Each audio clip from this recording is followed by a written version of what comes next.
تو یہ رشتہ انشاءاللہ محفوظ رہے گا، اور جب بھی شیطان آئے گا آپ پہچان سکیں گے کہ یہ کون ہے اور کون سا فتنہ برپا کرنے آیا ہے۔ میں ہمیشہ نوجوانوں سے کہتا ہوں، خاص طور پر یونیورسٹی میں پڑھنے والوں سے بڑے ادب کے ساتھ، کہ آپ یونیورسٹی شادی کرنے آئے ہوں؟ وہ کہتے ہیں کہ نہیں، ہم تو پڑھنے آتے ہیں۔ پھر میں کہتا ہوں، پھر کیا ہوا کہ پڑھائی کے بعد تم شادی کے ساتھ واپس لوٹے؟ اگر تم اللہ کے طریقے کے مطابق شادی کرتے ہو، چاہے جہاں بھی ہو، تو وہ کامیاب ہو سکتی ہے انشاءاللہ۔ لیکن اکثر کیمپس کا ماحول ایسا ہوتا ہے، انسان ایک دوسرے سے متاثر ہو جاتا ہے، کیونکہ وہی ماحول، وہی روٹین، وہی شوق، سب کچھ مشترک لگتا ہے۔ لیکن جیسی شادی کے بعد تم انہیں گھر لے آتے ہو تو معاملہ بدل جاتا ہے۔ وہ تمہارے گھر کے ماحول سے خوش نہیں ہوتی، تم ان کے پس منظر سے مطمئن نہیں ہوتے۔ پھر شروع ہوتی ہے ٹکراؤ، شکایتیں اور فاصلہ۔ پھر دل کہتا ہے کاش ہم صرف یونیورسٹی میں ہی رہتے تو شادی بھی کامیاب ہوتی اور بچے بھی پروفیسر ہوتے۔ یہ صرف ایک مثال ہے کہ کیسے صحیح شریک حیات کے انتخاب کا معذوری ہے، چاہے وہ جہاں سے ہو۔ بات صرف یہ ہے، اگر ہم نکاح کو اللہ کو یاد رکھ کر کریں تو وہی نکاح بابرکت ہوتا ہے، اور اگر ہم اللہ کو بھول کر کریں تو وہی نکاح نقصان دہ بن جاتا ہے۔ ہم سب جانتے ہیں حضرت آدم علیہ السلام کو مٹی سے پیدا کیا گیا تھا۔ اگر میں آپ سے پوچھوں مٹی بہتر ہے یا پسلی، تو شاید آپ کہیں گے پسلی، کیونکہ مٹی تو کھانے کے قابل بھی نہیں۔ ماشاءاللہ یہی حقیقت ہے۔ تو اے میرے پیارے بھائیوں اور بہنوں، اس حقیقت کو قبول کریں، اس پر معذرت خواہ ہونے کی ضرورت نہیں۔ میں یہ کہنا چاہیے، اللہ کے نبی صلی اللہ علیہ وسلم نے ہمیں نیچے لکھایا نہیں، یہ تو عزت کی بات ہے، اور یہ عزت قیامت تک باقی رہے گی۔ پھر اللہ تعالیٰ ابلیس کا ذکر کرتے ہیں۔ ہم نے پچھلے حصے میں ذکر کیا تھا کہ اللہ تعالیٰ نے فرشتوں اور ابلیس کو حکم دیا تھا کہ آدم کو سجدہ کرو، اور ابلیس نے کیا کہا؟ نہیں، میں سجدہ نہیں کروں گا، میں اس سے بہتر ہوں۔ تو پہلا گناہ کون سا تھا؟ یہ تھا اللہ کے خلاف تکبر، انکار اور سرکشی، اور یہی وہ گناہ تھا جس کی وجہ سے ابلیس ملعون کہلایا۔ اللہ تعالیٰ نے اسے نکال دیا۔ اب سنیے اللہ تعالیٰ کیا فرماتے ہیں کہ جب ہم نے فرشتوں سے کہا کہ آدم کو سجدہ کرو تو سب نے سجدہ کیا سوائے ابلیس کے، اس نے انکار کر دیا۔ پھر اللہ نے آدم سے فرمایا، اے آدم، یہ تمہارا دشمن ہے، یاد رکھو، یہ تمہیں اس جنت سے نکالنے کا منصوبہ بنائے گا جس میں تم ہو۔ اللہ تعالیٰ نے ہمیں پہلے دن سے ہی خبردار کر دیا کہ ابلیس تمہارا دشمن ہے اور اس کی چالیں نہایت خطرناک ہیں۔ اب آئیے ایک نیا سبق نکالیں۔ جب ابلیس کو جنت سے نکالا گیا تو وہ غصے سے بھر لیا۔ اس نے اللہ تعالیٰ سے کہا، اے اللہ، چونکہ تو نے مجھے نکالا، اب میں اس انسان کو بہکاؤں گا، میں اس کے آگے سے آؤں گا، پیچھے سے، دائیں سے، بائیں سے، نیچے سے۔ لیکن اس نے اوپر کا ذکر نہیں کیا۔ کیوں؟ کیونکہ اوپر اللہ کا عرش ہے، اور ابلیس جانتا ہے اگر یہ انسان اوپر والے رب سے جڑ لیا تو میں کبھی کامیاب نہیں ہو سکوں گا۔ اللہ اکبر! ابلیس ہمیشہ چپکے سے آتا ہے۔ جب آپ دائیں دیکھ رہے ہوں وہ بائیں سے آتا ہے، جب آپ بائیں دیکھیں وہ پیچھے سے آتا ہے، جب آپ پیچھے دیکھیں وہ سامنے سے چلتا ہے، وہ ہمیشہ بھیس بدل کر آتا ہے۔ لیکن اوپر صرف اللہ کی حفاظت ہے۔ اگر ہم اللہ سے دعا کریں اس مالک کائنات سے کہ وہ ہمیں شیطان کے شر سے محفوظ رکھے، تو ابلیس کبھی ہمیں نقصان نہیں پہنچا سکتا۔ اللہ ہمیں ہر حال میں اپنے پناہ میں رکھے، آمین۔ لیکن ابلیس نے کیا کیا؟ اس نے حضرت آدم علیہ السلام پر الزام ڈال دیا، کہنے لگا تمہاری وجہ سے مجھے جنت سے نکالا گیا۔ اب ذرا اور کریں، کیا یہ سچ تھا کہ حضرت آدم کی وجہ سے ابلیس کو نکالا گیا؟ نہیں، یہ ابلیس کا اپنا گناہ تھا جس نے اسے ملعون بنا دیا۔ اب اس واقعے سے ہم اپنی زندگی کے لیے سبق نکالتے ہیں کہ جب ہمیں کوئی مشکل پیش آتی ہے ہم اکثر دوسروں پر الزام ڈال دیتے ہیں، چاہے کام کی جگہ پر ہو، گھر میں ہو، ملک کی سطح پر ہو یا بین الاقوامی سطح پر ہو۔ ہم جڑ کو نہیں پکڑتے بلکہ ظاہر کو الزام دے دیتے ہیں۔ ابلیس کی طرح ہم بھی اپنے گناہ کو نہیں مانتے، نہ معافی مانتے ہیں، بلکہ کسی بھی گناہ کو قصوروار ٹھہرا دیتے ہیں، بالکل جیسے ابلیس نے کہا، یا نہ میں غلطی پر ہوں، میں نے تکبر کیا، مجھے معاف کر دے۔ ایسا کہنے کے بجائے اس نے کہا آدم کی وجہ سے میں نکالا گیا۔ آج کے زمانے میں بھی یہی ہو رہا ہے۔ اکثر ہم دہشت گردی کے مسئلے کو دیکھیں تو سب کہتے ہیں مسلمان دہشت گرد ہیں، اسلامی ملک خطرے ہیں، لیکن کوئی یہ نہیں دیکھتا یہ سب شروع کہاں سے ہوا ہے، کیسے شروع ہوا، کس نے ظلم کیا، کس نے پہلا وار کیا۔ آج جب ہم دنیا میں کچھ ظلم دیکھتے ہیں تو لوگ نتائج پر تو بات کرتے ہیں لیکن اس کے اصل اسباب پر غور نہیں کرتے۔ کوئی نہیں کہتا یہ سب کچھ آخر ہوا کیوں، اس کا جڑ کیا ہے، کس نے پہلی چنگاری لگائی، بلکہ سب صرف یہ کہتے ہیں یہ لوگ ایسے ہیں، وہ لوگ ویسے ہیں۔ اسلام کو دہشت گردی سے جوڑا جاتا ہے، حالانکہ اسلام کا دہشت گردی سے کوئی تعلق ہی نہیں۔ اسلام محبت سکھاتا ہے، امن سکھاتا ہے، عزت، انصاف، وقار اور تحمل سکھاتا ہے۔ ہم تو ہر سطح پر امن کو فروغ دیتے ہیں اور اللہ سے دعا کرتے ہیں، یا اللہ دنیا کے ہر کونے میں ہمیں امن عطا فرما۔ لیکن جب کوئی مجرم آ کر فساد کرے اور الزام مسلمانوں پر ڈال دیا جائے تو یہ منظر ہمیں ابلیس کی یاد دلاتا ہے۔ ابلیس نے بھی تو یہی کیا تھا، اللہ نے اسے سجدے کا حکم دیا اور اس نے انکار کیا، پھر آدم پر الزام ڈال دیا۔ ہم اللہ سے دعا کرتے ہیں وہ ہمیں گہری سمجھ عطا فرمائے اور ہمیں یہ شعور دے یا مسئلے کی جڑ کو سمجھ سکیں، چاہے وہ ہمارے گھروں میں ہو، ہمارے کاروبار میں ہو یا معاشرے سے سطح پر ہو۔ اللہ تعالیٰ ہم سب کے مسائل کو حل فرمائے، آمین۔ پھر وہ قرآن کہتا ہے ابلیس حضرت آدم علیہ السلام کے پاس آیا اور کہا، یہ درخت دیکھ رہے ہو اور اب تم اس میں سے کھا لو تو تمہیں دو چیزیں ملیں گی، ایک ہمیشہ کی زندگی، دوسری بڑی بڑی بادشاہی اور ملکیت۔ اب سوال پیدا ہوتا ہے کہ جب ابلیس کو جنت سے نکال دیا گیا تھا تو حضرت آدم کے پاس کیسے پہنچا؟ اس نے ان سے کیسے بات کی؟ یہ ایک انتہائی دلچسپ سوال ہے۔ تو اب ہم قرآن کی ایک اور آیت کی طرف چلتے ہیں جہاں اللہ تعالیٰ فرماتے ہیں، اِنَّهُ يَرَاكُمْ هُوَ وَقَبِيلُهُ مِنْ حَيْثُ لَا تَرَوْنَهُمْ۔ اور ابلیس اور اس کا لشکر تمہیں وہاں سے دیکھتا ہے جہاں سے تم اسے نہیں دیکھ سکتے۔ یہ کچھ ایسا ہی ہے جیسے آج کل کے زمانے میں وائرلیس ٹیکنالوجی جیسے Bluetooth, wi fi, remote control, یعنی کنیکشن تمہارے ہاتھ میں نہیں ہوتا لیکن پھر بھی کنیکشن ہوتا ہے۔ اسی طرح شیطان بھی غیبی طور پر اثر ڈالتا ہے اور تمہیں پتہ بھی نہیں چلتا کیونکہ اس کا کنٹرول دکھائی نہیں دیتا لیکن اثر رکھتا ہے۔ جب ابلیس نے حضرت آدم علیہ السلام سے کہا کہ اس درخت سے کھاؤ اور تمہیں دائمی زندگی و بادشاہی ملے گی، تو سوال پیدا ہوا ابلیس نے پیغام جنت کے اندر تک کیسے پہنچایا؟ کیونکہ ہم جانتے ہیں اللہ نے اسے جنت سے نکال دیا تھا، تو کچھ علماء کہتے ہیں اللہ ہی جانتے ہیں وہ کیسے داخل ہوا، ہم اس کا طریقہ نہیں جان سکتے۔ ہو سکتا ہے کچھ خاص اہل علم اس پر اندازہ لگائیں لیکن حتمی طور پر صرف اللہ ہی جانتا ہے۔ کچھ روایت کے مطابق ابلیس نے ایک سانپ اژدہا کا سہارا لیا جو اس کے لشکر سے تھا، اور وہ سانپ کے گلے یا جسم میں چھپ کر آیا، پھر اندر آ کر حضرت آدم سے سرپوشی کی۔ یعنی ابلیس براہ راست ظاہر نہیں ہوا، میں کہا کہ میں ابلیس ہوں، بلکہ چپکے سے بھیس بدل کر بغیر پہچانے آیا۔ آج بھی جب شیطان آتا ہے تو کیا وہ خود کو ابلیس کہتا ہے؟ نہیں، اور تمہارے دل میں خیال ڈالتا ہے، تمہیں وسوسہ دیتا ہے اور تمہیں لگتا ہے کہ یہ تمہارا اپنا خیال ہے، یہی اس کی اصل چال ہے۔ پھر شیطان کہتا ہے میں تمہیں ایسا طریقہ دکھاتا ہوں جس سے تمہاری صحت ٹھیک ہو جائے، زندگی بہتر ہو جائے، بیماری دور ہو جائے۔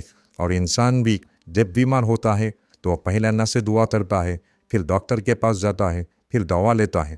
لیکن اگر ایک مہینہ گزر جائے اور افاقہ نہ ہو، 2 مہینے گزر جائیں اور بیماری ٹھیک نہ ہو، تو اب وہی شیطان دوبارہ آتا ہے اور کہتا ہے ایک اور طریقہ ہے، چلو کسی پیر صاحب کے پاس چلتے ہیں جو بتا سکتا ہے کہ کس نے جادو کیا ہے، یا کسی عامی کے پاس یا نجومی کے پاس یا کسی ننگا بابا کے پاس۔ اور یوں انسان وہی غلطی کرتا ہے جو آدم کے بعد ابلیس نے شروع کی تھی، اور ہم آدم کے بعد آنے والے انسان وہی چالاک جال میں دوبارہ پھنس جاتے ہیں۔ اس کا نتیجہ کیا نکلتا ہے؟ ہم صحت اور زندگی کی تلاش میں اپنے ایمان، توحید اور یقین کو خطرے میں ڈال دیتے ہیں۔ یاد رکھیں، ہم ڈاکٹر کے پاس جا سکتے ہیں، دوا لے سکتے ہیں، لیکن ہم کبھی ایسا کام نہیں کریں گے جو اللہ کو ناراض کرے، چاہے ہماری صحت کتنی خراب کیوں نہ ہو۔ چونکہ آخر ہمیں مرنا ہی ہے، چاہے آج مریں یا کل۔ لیکن اگر ہم نے اللہ کو ناراض کر کے شفا حاصل کی تو ہم نے امتحان میں ناکامی پائی۔ لہذا جو کچھ بھی حرام ہے، ناجائز ہے، ہم اس سے دور رہیں گے، ہمیں دور ہی رہنا ہے، یہی سبب ہمیں ملتا ہے۔ اب ایک اور سبب، کبھی ہمارا کاروبار خسارے میں چلا جاتا ہے، پھر وہ جل کر لاکھ ہو جاتا ہے، پھر ہم اسے دوبارہ سنبھالتے ہیں، تب ڈاکو آ کر لوٹ لیتے ہیں، پھر ہم کسی سے قرض لے کر دوبارہ کھولتے ہیں تو ٹیکس کافی سارا جاتا ہے، ہر طرف سے نقصان در نقصان، تو ہم کہتے ہیں اب کافی ہو گیا۔ ہم کسی سے استخارہ کرواتے ہیں، کسی عامل کے پاس جاتے ہیں، ہمیں لگتا ہے بدقسمتی ہے، پھر وہ عامل کہتا ہے تمہیں 3 ہڈیاں لینی ہوں گی اور انہیں مرسیڈیز بینز کے نشان کی طرح رکھنا ہوگا، اور پھر 3 لیمو لینے ہوں گے، ہر خانے میں 1 لیمو رکھنا ہوگا، اور ہر لیمو کا وزن 80 گرام سے زیادہ نہ ہو، پھر ہر لیمو سے 5 پترے نکالنے ہوں گے، پھر اس کا رس اکٹھا کر کے اس میں سے تھوڑا سا زعفران ڈالنا ہوگا۔ اللہ اکبر! بس یہ سن کر ہی سمجھ جانا چاہیے یہ سب ابلیس کا کھیل ہے۔ آپ جب بیمار ہوں اور کوئی آپ سے کہے 5 لیمو کاٹ لو، 10 گلاب لے آؤ، انہیں فلاں ترتیب سے رکھو، تو سمجھ لیں یہ سب کچھ اللہ پر ایمان کا امتحان ہے۔ ہم اور کریں۔ شیطان ہم پر ہنس رہا ہوتا ہے اور اللہ پر ہنسنے کی کوشش کر رہا ہوتا ہے، نعوذ باللہ۔ وہ کہتا ہے دیکھو، جب ان سے کہا جاتا ہے کہ نماز پڑھو، دعا کرو، جائز دوا نو، تو یہ سنتے نہیں۔ لیکن جب میں کہتا ہوں 80 لیمو کاٹو، پانی میں ڈال کر مٹی میں دفناؤ، تو فوراً کر لیتے ہیں۔ اللہ اکبر! یہ ابلیس کی سب سے بڑی کامیابی ہوتی ہے، اور ہمارا سب سے بڑا خسارہ۔ کچھ لوگ کہتے ہیں ہمیں کسی نے بتایا کہ ہمارے خاندان پر جادو کیا گیا ہے، جس سے ہمارا دل تباہ ہو گیا۔ تو سوال ہے، انہیں یہ بات کس نے بتائی؟ کہ حضرت جبرائیل علیہ السلام نازل ہوئے تھے؟ اگر جبرائیل نہیں آئے تو یقیناً ابلیس ہی آیا ہوگا۔ اللہ اکبر! اور جب ابلیس آتا ہے تو وہ مسلمان بن کر آتا ہے۔ وہ کہتا ہے میں جن ہوں، پاکیزہ جن، مسلمان جن، صحابی ہوں، نبی صلی اللہ علیہ وسلم کو جانتا ہوں، اور آپ سمجھتے ہیں وہ تو سب کچھ جانتا ہے۔ یہاں سے سبق لیجئے، جب ابلیس آتا ہے اور بھیس بدل کر آتا ہے۔ اس لیے اگر کوئی جن کہے میں مسلمان ہوں تو یاد رکھو وہ جھوٹا ہے۔ کیوں؟ کیونکہ جنوں کی شریعت کے مطابق انہیں انسانوں کے قریب آنے کی اجازت نہیں۔ اللہ تعالیٰ قرآن مجید کی سورہ الجن میں فرماتے ہیں اے جنوں کی جماعت، تم نے انسانوں کو خوب بے وقوف بنایا ہے۔ اور سورہ الجن میں یہ بھی فرمایا انسانوں میں سے کچھ لوگ ایسے تھے جو جنات کے ذریعے پناہ، خیر اور شفا چاہتے تھے، تو جنات نے انہیں اور زیادہ گمراہی، پریشانی اور مصیبت میں مبتلا کر دیا۔ تو کیا جنات سے مدد لینا جائز ہے؟ بالکل نہیں۔ یہ سبب خاص طور پر ان لوگوں کے لیے ہے جو دعویٰ کرتے ہیں کہ ہم جنوں کو قابو میں رکھتے ہیں، ان سے کام لیتے ہیں۔ سوچیں، اگر ابلیس آدم جیسے جلیل القدر نبی کو دھوکہ دے سکتا ہے تو ہم کچھ بھی نہیں۔ کیوں؟ حضرت آدم علیہ السلام ابلیس کو دیکھ سکتے تھے، اسے پہچانتے تھے، اس کا چہرہ، انداز، گفتگو سب جانتے تھے، پھر بھی ابلیس نے انہیں فریب دیا، اور ہم تو اسے کبھی دیکھ ہی نہیں سکے، تو ہم کیسے بچے رہیں گے؟ اگر ہم اللہ کی فرمان مانیں، پھر نبی صلی اللہ علیہ وسلم ایک اور سبب دیتے ہیں۔ اگر کوئی امیر بننا چاہے تو 2 راستے ہوتے ہیں۔ پہلا، مشکل مگر جائز، محنت کرے، تنخواہ لے، آہستہ آہستہ ترقی کرے، یہ طریقہ جائز اور آزمائش بھی ہے۔ دوسرا، آسان مگر حرام ہے، چوری، فراڈ، دھوکہ، ڈاکہ، جہاں شاید دولت آ جائے لیکن زندگی میں خوف، بے سکونی اور اللہ کی ناراضگی۔ سوال یہ ہے کہ آپ چاہتے ہیں وقتی فائدہ لے کر ہمیشہ تنفان کمائیں، یا صبر کے ساتھ تھوڑا تھوڑا لے کر جنت کمائیں؟ جب ہم بیمار ہوتے ہیں تو ہر چیز جیسے رک جاتی ہے۔ اللہ تعالیٰ ہمیں سمجھ اور بنائی عطا فرمائے، آمین۔ ایسے وقت میں کیا کرنا چاہیے؟ اللہ سے دعا کرو، قرآن اور سنت کے مطابق علاج کرو، جائز اور حلال ذرائع اپناؤ اور صبر کرو۔ شفا آہستہ آہستہ آتی ہے لیکن یقیناً آتی ہے۔ لیکن اگر آپ چاہتے ہیں بس فوراً ٹھیک ہو جاؤں، ایک رات میں مسئلہ ختم ہو جائے، تو لوگ کہاں جاتے ہیں؟ جادوگروں اور ٹونے ٹوکے والوں کے پاس۔ وہ کیا کرتے ہیں؟ ابلیس کو استعمال کرتے ہیں، اور ابلیس تم پر ہنستا ہے، اللہ پر ہنسنے کی کوشش کرتا ہے، نعوذ باللہ، اور کہتا ہے کہ اے اللہ دیکھ، میں نے ان سب کو بیوقوف بنا دیا۔ اب سمجھیں، ہر انسان کے ساتھ 2 روحانی طاقتیں ہوتی ہیں، ایک فرشتہ، ایک شیطانی جن، جسے قرین کہا جاتا ہے۔ فرشتہ ہمیشہ نیکی کا حکم دیتا ہے، اور قرین جن ہمیں برائی کی ترغیب دیتا ہے، اور ہم خود یعنی ہماری روح وہ فیصلہ کرتی ہے ہم کس کو غالب آنے دیتے ہیں۔ اگر آپ فرشتے کی بات مانیں گے آپ نیک انسان بنیں گے، اگر آپ قرین کو جیتنے دیں گے تو آپ گنہگار بن جائیں گے۔ پھر جب انسان مر جاتا ہے تو اس کی روح اللہ کے پاس واپس چلی آتی ہے، اور کبھی واپس نہیں آتی۔ اس کا جسم زمین میں گل سڑ جاتا ہے، سوائے انبیاء علیہ السلام کے جسموں کے۔ اللہ تعالیٰ قرآن کریم میں فرماتا ہے ہم نے زمین پر حرام کیا ہے وہ اللہ کے رسولوں کے جسموں کو کھائے، تو انبیاء علیہ السلام کے جسم محفوظ لیتے ہیں۔ اب سوال ہے کہ جب انسان مر گیا تو اس کا شیطان اور فرشتہ کہاں جاتے ہیں؟ اللہ تعالیٰ انہیں نئے فرائض دے دیتا ہے، وہ کسی اور کام پر لگا دیے جاتے ہیں، اور وہ شیطان جو اب قبرستانوں میں گھومتا ہے، یہ کبھی کبھی واپس آ کر لوگوں کو یقین دلاتا ہے کہ فلاں کی روح واپس آئی ہے۔ حقیقت روح کبھی واپس نہیں آتی، روح برزخ میں چلی جاتی ہے، جہاں وہ اللہ کے نظام کے مطابق رہتی ہے۔ یہ جو کریم ساتھی جن ہے، یہ جب واپس آتا ہے تو چانک سے کھیل کھیلتا ہے، یہ تمہاری تعریف جانتی ہے، تمہیں تم سے بہتر پہچانتا ہے، کیونکہ تمہارے ساتھ پیدائش سے موجود تھا۔ اسے ہر لمحہ یاد ہے کہ تمہاری زندگی میں کب کیا ہوا، کس نے کیا کہا، کس دن تم روئے، کس دن تم ناراض ہوئے۔ پھر یہ کیا کرتا ہے؟ یہ تم سے کھیلنے لگتا ہے۔ بعض لوگ روح نے بلانے کا کام شروع کر دیتے ہیں، لیکن روح بلانے کے لیے کیا کرنا ہوتا ہے؟ بہت بے وقوفانہ حرکتیں، مثلاً لیمو کاٹنے کو کہا جاتا ہے 80، کسی انسانی زبان کو لانے کا حکم دیتا ہے، کسی کبوتر کو ذبح کرنے کی تاکید کی جاتی ہے، یا کوئی عجیب و غریب رسم انجام دینے کو کہا جاتا ہے جو کسی بھی عقل میں نہیں آتی۔ پھر کیا ہوتا ہے؟ تم کسی بزرگ کی روح سے رابطہ کرتے ہو اور وہی آواز سنتے ہو جو بچپن میں اپنے دادا سے سنی تھی۔ تم کہتے ہو یہ تو وہی آواز ہے، یہ تو میرے دادا ہی ہے، اللہ اکبر۔ لیکن حقیقت کیا ہے؟ یہ سب جھوٹ ہے، فریم ہے، اور اسلام میں مکمل طور پر حرام ہے۔ یاد رکھو، ایسا کرنا ممکن ہے لیکن گناہ ہے، جیسے چوری ممکن ہے لیکن ناجائز ہے۔ یعنی جادو، جنات اور روحوں سے بات کرنا ممکن ہے لیکن یہ سب کچھ گناہ ہے اور اللہ کے نزدیک ناپسندیدہ ہے۔ یہی وہ سبق ہے جو ہمیں ابلیس سے ملتا ہے۔ ابلیس نے پہلے دن ہی وعدہ کیا تھا کہ میں انسانوں کے پاس چپکے سے آؤں گا، ایسے طریقے سے کہ نیک لوگ بھی مجھے پہچان نہ سکیں۔ پھر اللہ تعالیٰ قرآن میں فرماتا ہے ان عبادی لیس لک علیہم سلطان، میرے سچے بندوں پر تمہارا کوئی اختیار نہیں۔ اللہ کرے ہم اللہ کے سچے بندوں میں شامل ہوں، آمین۔ پھر اللہ تعالیٰ حضرت آدم علیہ السلام کے بارے میں فرماتے ہیں وَلَقَدْ عَهِدْنَا إِلَىٰ آدَمَ مِن قَبْلُ فَنَسِيَ وَلَمْ نُجِدْ لَهُ عَزْمًا، ہم نے آدم سے پہلے ہی وعدہ لیا تھا لیکن وہ بھول گئے اور ہم نے ان میں گناہ پر پختہ ارادہ نہیں پایا۔ یعنی حضرت آدم نے گناہ کا ارادہ نہیں کیا تھا، ایک انسانی بھول تھی۔ لوگ سوال کرتے ہیں شیخ آدم نے گناہ کیوں کیا، کیا وجہ تھی؟ تو جواب ہے انہوں نے گناہ کے لیے پختہ ارادہ نہیں کیا تھا بلکہ یہ صرف بھول تھی اور اللہ تعالیٰ نے معاف بھی فرما دیا۔ تو جب حضرت آدم نے غلطی کی اور پھر اللہ سے معافی مانگی تو سوال یہ نہیں ہونا چاہیے کہ آدم نے گناہ کیوں کیا، بلکہ زیادہ اہم سوال یہ ہے میں خود گناہ کیوں کر رہا ہوں۔ اللہ اکبر، یہ ہے اصل سوال۔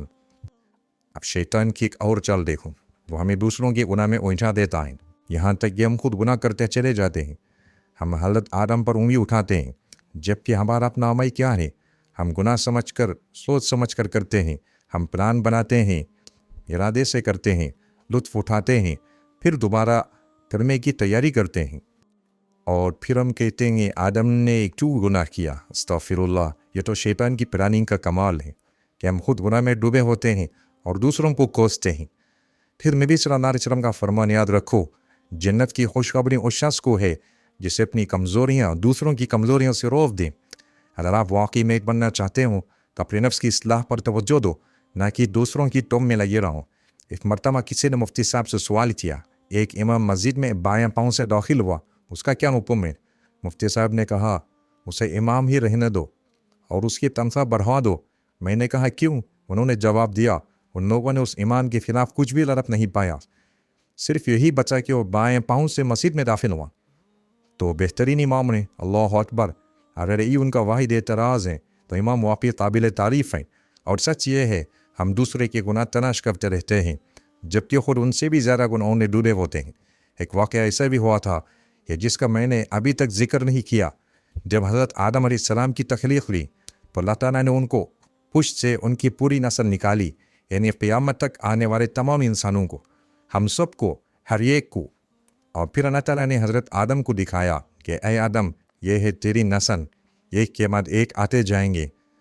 حضرت آدم حیران رہ گئے تو اللہ تعالیٰ نے ہم سب سے ایک سوال پوچھا جس کا ذکر قرآن مجید میں بھی آتا ہے۔ قرآن فرماتا ہے وَإِذْ أَخَذَ رَبُّكَ مِن بَنِي آدَمَ مِن ظُهُورِهِمْ ذُرِّيَّتَهُمْ وَأَشْهَدَهُمْ عَلَىٰ أَنفُسِهِمْ أَلَسْتُ بِرَبِّكُمْ قَالُوا بَلَىٰ، اور یاد کرو جب تمہارے رب نے بنی آدم کی پشتوں سے ان کی نسل نکالی اور انہیں خود پر گواہ بنایا اور پوچھا کہ میں تمہارا رب نہیں ہوں؟ سب نے کہا جی ہاں، ہم گواہ ہیں۔ اللہ تعالیٰ نے فرمایا تاکہ قیامت کے دن تم یہ نہ کہو کہ ہمیں تو اس کا عہد کا علم ہی نہیں تھا۔ سوال یہ ہے کہ ہمیں یہ لمحہ یاد ہے؟ نہیں، ہم میں سے کسی کو یہ لمحہ یاد نہیں، لیکن اللہ تعالیٰ فرماتے ہیں کوئی بات نہیں، ہم تمہیں بار بار یاد دہانی کرائیں گے۔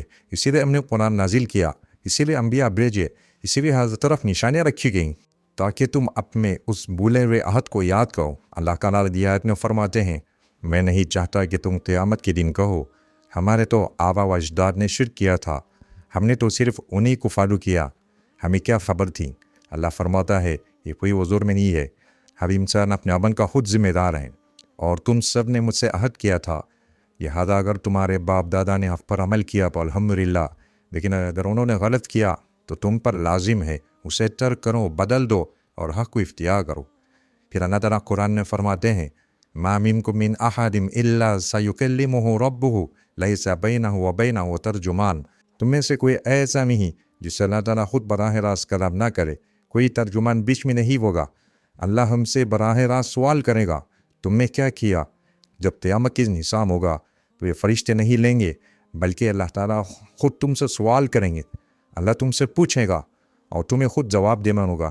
لہذا ابھی سے جواب تیار رکھو اور ہمیشہ ایسا جواب تیار رکھو جو تمہیں بچا سکے۔ اللہ اکبر، اللہ ہمیں ایسا جواب عطا کرے، آمین۔ جب اللہ تعالیٰ نے حضرت آدم علیہ السلام کو ان کی نسل دکھائی تو آدم نے ہر چہرے کو روشن اور جھبکتا ہوا دیکھا۔ پھر ایک چہرہ ان کی خاص توجہ کا مرکز بن گیا۔ حضرت آدم نے پوچھا یا اللہ یہ کون؟ یہ چہرہ تو بہت نورانی ہے۔ اللہ تعالیٰ نے فرمایا ایک شخص ہے جو تیری نسل میں سے ہے، آخری زمانے میں آئے گا، اس کا نام ہے داؤد۔ اب آدم علیہ السلام نے اللہ سے سوال کیا یا اللہ آپ نے مجھے بتایا تھا کہ میری عمر 1000 سال ہوگی، تو داؤد کو کتنی عمر دی ہے؟ اللہ تعالیٰ نے فرمایا ہم نے اسے 60 سال دیے ہیں۔ آدم نے کہا 60 سال یہ تو بہت کم ہے، کیا میں اپنی اس عمر میں سے 40 سال دے سکتا ہوں تاکہ اس کی عمر 100 سال ہو جائے؟ اللہ تعالیٰ نے فرمایا ہاں اگر تم دینا چاہو تو ہم لے سکتے ہیں۔ تو آدم نے کہا جی ہاں میں نے اپنی عمر میں سے 40 سال دوں گا۔ اللہ اکبر، یہ ہے محبت کا مظاہرہ، ایک باپ کی طرف سے اپنی نسل کے لیے قربانی۔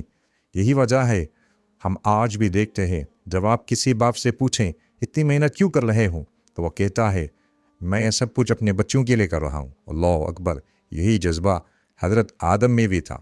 پھر وقت گزرتا رہا، حضرت آدم نے 960 سال مکمل کیے اور ملک الموت آ گیا۔ آدم نے کہا رکو، میری تو ابھی 40 سال باقی ہیں، میں نے تو 1000 سال مانیے تھے۔